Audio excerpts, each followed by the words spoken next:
हाँ मित्रों, मैं आपका मित्र संदीप के Bhatt, cast accountant and company secretary and project management consultant, expert in corporate law matters, IPC matters, GST and so many other issues. आज हम लोग बात करेंगे मेडिकल कॉलेज प्रोजेक्ट सेटअप की। इसी तरीके से engineering college project setup, university setup और जो जनरल स्कूल्स हैं उनके सेटअप पे हम लोग वन बाय वन ग्रेजुअली धीरे धीरे बात करेंगे। अभी तक कंट्री में हम लोग 100 प्रोजेक्ट्स लगा चुके हैं, जिसमें करीब 15 मेडिकल कॉलेजेस हैं, including government and non government. कई यूनिवर्सिटीज़ हैं, बीसीओ इंजीनियरिंग कॉलेजेस का पूरा सेटअप हम लोगों ने किया है। तो जो प्रैक्टिकल एक्सपोजर होता है that is quite different from the theoretical exposure. तो प्रोजेक्ट कंसल्टेंसी में आपको पता ही है कि it includes all planning, staffing, organising, directing, controlling, and it also includes your system design, building planning, land planning, equipment planning, staff planning, financial arrangement from different sources. So everything is involved in the project management consultancy. ये आप ऐसे मान लीजिए कि आप promoter को सीधे चाबी दिए दे रहे हैं कि भैया ये आपका सेटअप तैयार है और आप आइए और इस पर ऑपरेट करिए। वीडियो को आप लोग पूरा जरूर सुनिएगा, because it will give you a very good insight for those who are willing to set up the medical college in the country. तो अपना डिस्कशन मेडिकल कॉलेज पे कन्फाइन होगा, क्योंकि आज हम लोग उसी पे बात कर रहे हैं। हमारे यहाँ इन द ईयर 2000 करीब करीब 300 के आसपास कॉलेजेस थे पूरे कंट्री में। 300 भी नहीं थे, 225 के आसपास थे, और उसमें करीब 35 प्राइवेट मेडिकल कॉलेज थे। और उस समय करीब 1600 पॉपुलेशन पे एक डॉक्टर था। उसके बाद गवर्नमेंट ने इनिशिएटिव्स लिए अपने डिफरेंट डिफरेंट। तो government, due to budgeting and several other factors, it was not possible for the government to set up all the medical colleges at their own. तो उन लोग मेडिकल काउंसिल ऑफ इंडिया उस समय थी, तो medical council of India ने कई सारी गाइडलाइंस निकाली है। They invited the private people to be part within the medical college project. तो कई सारे मेडिकल कॉलेज है, और अभी वर्तमान में करीब पूरे कंट्री में 780 मेडिकल कॉलेजेज हैं। तो उसमें से 350 प्राइवेट मेडिकल कॉलेजेज हैं। अप्रॉक्सीमेटली आप कह सकते हैं कि 50% प्राइवेट मेडिकल कॉलेजेज हैं। अभी हम लोगों का पर ईयर डॉक्टर प्रोडक्शन है 1.25 लाख डॉक्टर इन ये प्रोड्यूस हो रहे हैं।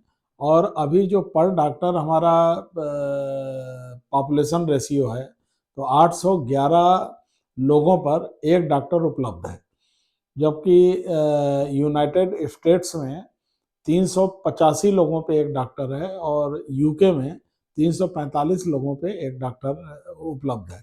तो अभी भी हम लोग बहुत ज़्यादा एक गैप से गुजर रहे हैं, और इस गैप को पूरा करने के लिए जो मेडिकल कमीशन बना है, नेशनल मेडिकल कमीशन, सन 2020 में इसकी स्थापना हुई थी।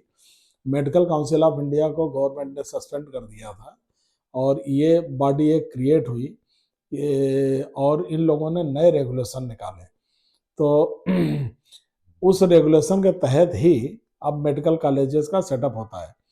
सो 2025 में 44 new medical colleges were added. AIIMS अभी हमारे कंट्री में 20 ऑपरेशन में है और 5 अंडर कंस्ट्रक्शन है। अब पहले लैंड रिक्वायरमेंट मेडिकल कॉलेज को सेटअप करने की करीब करीब 20 एकड़ थी। हम लोग जब यूपी स्टेट गवर्नमेंट के एडवाइजर थे इन द एजुकेशन डिपार्टमेंट, तो उस समय पूरे स्टेट में कैबिनेट और जो कमेटीज की मीटिंग्स होती थी, उसमें we were invited at a number of times. और उसमें हम लोगों का प्रेजेंटेशन होता था कि स्टेट गवर्नमेंट को क्या करना चाहिए हेल्थ केयर में, एजुकेशन में और इन सारी चीज़ों में। और हम लोगों के बहुत सारे रिकमेंडेशन को गवर्नमेंट ने एज इट इज़ अडॉप्ट किया। इवन आप जो सफाई का मेडिकल कॉलेज है, या मेरठ के हैं, या बरेली के हैं, या महाराष्ट्र के हैं, राजस्थान के हैं, बहुत सारे मेडिकल कॉलेजेस का हम लोगों ने सेटअप टर्नकी बेसिस पे किया। अब क्या हुआ कि उस समय 20 एकड़ की लैंड रिक्वायरमेंट थी, फिर इन्होंने ये बोला कि 10 एकड़ एक पार्ट में हो सकती है, 10 एकड़ दूसरे पार्ट में हो सकती है, दोनों के बीच का डिस्टेंस 10 मिनट से ऊपर का 30 मिनट से ऊपर का नहीं होना चाहिए और 10 किलोमीटर से ज़्यादा की डिस्टेंस नहीं होनी चाहिए। अब वो लैंड रिक्वायरमेंट इन्होंने हटा दी है। तो लैंड रिक्वायरमेंट हटाने का मतलब ये है कि आप अपने एक स्पेसिफिक लैंड में कर सकते हैं, लेकिन हम लोगों का मानना है कि कम से कम 13-14 एकड़ लैंड तो चाहिए ही चाहिए एक अच्छे प्राइवेट मेडिकल कॉलेज के सेटअप के लिए, और उसमें 10 एकड़ एक पार्ट में हो सकती है और 5-6 एकड़ दूसरे पार्ट में अगर आप कर लें तो एक पार्ट में पूरा मेडिकल कॉलेज का सेटअप हो जाएगा, दूसरे पार्ट में पूरे हॉस्पिटल का सेटअप हो जाएगा। और मेडिकल कॉलेज के सेटअप में तो लैब्स होते हैं, डिपार्टमेंट्स होते हैं, लाइब्रेरीज वगैरह होती हैं, एनाटॉमी, फिजियोलॉजी, बायोकेमिस्ट्री डिपार्टमेंट है फर्स्ट ईयर का, पैथोलॉजी, माइक्रोबायोलॉजी, फॉरेंसिक मेडिसिन, फिर फार्माकोलॉजी, और ये ऐसे ऐसे आपको ग्रेजुअली फैसिलिटीज को एड अपान करना होता है पर ईयर। इसमें मेडिकल कमीशन का हर साल इंस्पेक्शन होता है। इंस्पेक्शन के बाद वो आपकी फैसिलिटीज इंफ्रास्ट्रक्चर को चेक करते हैं और उसके बाद दे गिव यू परमिशन। खास तौर से स्टाफ का रिगोरस चेकिंग होती है, because medical field is a very delicate field और अभी भी हमारे यहाँ कॉम्पिटेंट प्रोफेसर्स और डॉक्टर्स की बहुत ज़्यादा कमी है। इसलिए प्राइवेट हम लोगों का सबका इम्फेसिस ये होना चाहिए कि प्राइवेट मेडिकल कॉलेज से भी जो डॉक्टर प्रोड्यूस हों, they should be well equipped, well trained and to compete with the doctors coming out from the government medical colleges. तो quality is a big concern, उसमें नेशनल मेडिकल कमीशन बहुत ज़्यादा focus कर रही है और private colleges को भी इस पर बहुत ज़्यादा फोकस करना चाहिए। आपको अगर आप 100 एडमिशन पर ईयर अगर आप चाहते हैं तो 600 बेड का हॉस्पिटल आपको चाहिए, 150 एडमिशन चाहते हैं तो 900 बेड का, और 200 बेड के लिए 1200 बेड का वो हॉस्पिटल आपका होना चाहिए। और ये जो बेड्स हैं इसका डिस्ट्रीब्यूशन है अलग अलग डिपार्टमेंट में कि मेडिसिन में कितने बेड होंगे, आईसीयू आईसीसीयू में कितने होंगे, कैजुअल्टी में कितने होंगे, सर्जरी में कितने होंगे, पीडिया में कितने होंगे, गायनी में कितने होंगे, तो अलग अलग उसका डिवीजन है इन 600 बेडों का। आपको जिस स्टेट में लगा रहे हैं उस स्टेट गवर्नमेंट की एसेंशियलिटी सर्टिफिकेट चाहिए, और पूरे मेडिकल कॉलेज जो आपका 5 साल में जाकर के तैयार होता है पूरा इंफ्रास्ट्रक्चर, ये ग्रेजुअली धीरे धीरे इसको किया जाता है।